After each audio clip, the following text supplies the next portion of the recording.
Donc voilà, je suis coordinateur de la part d'AVSF pour l'Amérique centrale, donc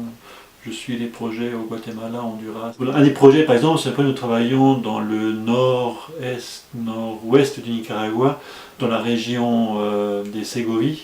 où on travaille en appui à 5 peuples indigènes cholotegas, où on travaille directement en fait en appui à plus de 200 familles qui ont réussi à avancer dans les processus de diversification productive. Ce sont des régions très sèches où les aléas climatiques sont très importants, donc les populations qui sont très dépendantes de peu de cultures. Ils sont pratiquement dépendants de maïs et haricots, culture très sensible à la variabilité annuelle des pluies. Donc cherchons à appuyer des processus de diversification productive pour limiter cette dépendance à très peu de cultures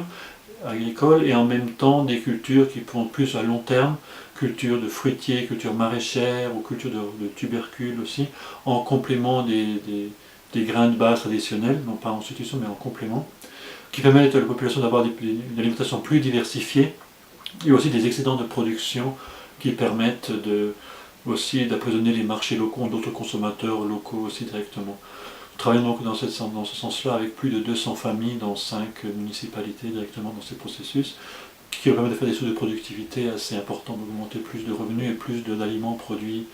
localement.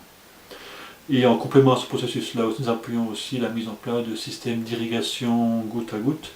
des systèmes qui font une utilisation très efficiente de l'eau, qui permettent aux populations de maintenir, aux agriculteurs de maintenir des petites surfaces irriguées, principalement jardins potagers pour l'alimentation de la famille et des petits excédents pour la commercialisation.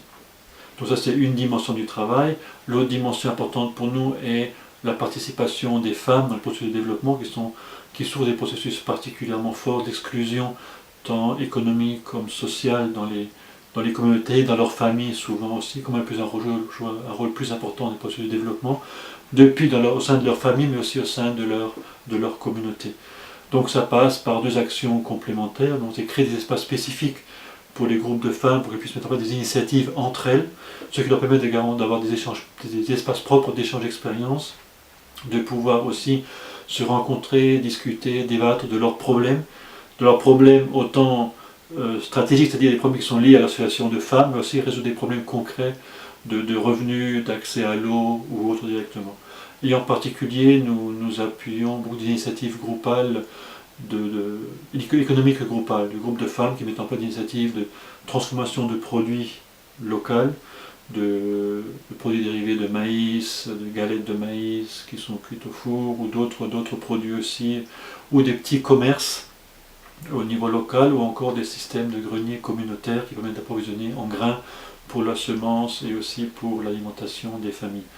Donc là c'est très intéressant parce que d'un côté ça permet aux femmes d'avoir leurs propres espaces, donc de reconstituer une auto-estime, de reconnaître leur importance, leur situation, et ensuite, une fois que ce processus-là est avancé, qu'elles puissent aussi ne pas les isoler non plus du processus de développement, mais leur permettre de s'intégrer dans des espaces mixtes avec les hommes aussi et faire entendre leur voix dans ces espaces-là en fait.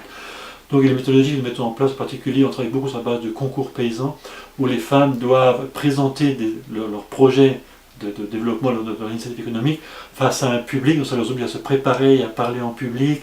et ensuite recevoir des prix, être reconnus une fois que leur proposition a été acceptée. Ça doit avoir un effet très important au niveau psychologique, en fait, dans le sens où leur auto-estime augmente, elles se revalorisent leur rôle donc, dans les processus de développement. Et ça a une application concrète, une fois que leurs actions se mettent en place, elles ont des sources de revenus qui parfois ne sont pas forcément importantes au niveau monétaire, des revenus relativement bas, mais qui leur donnent d'abord un autre rôle dans la famille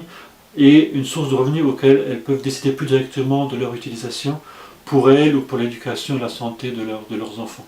Là on a vu des effets très importants dans ces deux dimensions-là, sociales mais aussi économiques, avec une quinzaine de groupes de femmes dans les différents groupes de femmes de 10 ou 15 femmes la plupart du temps.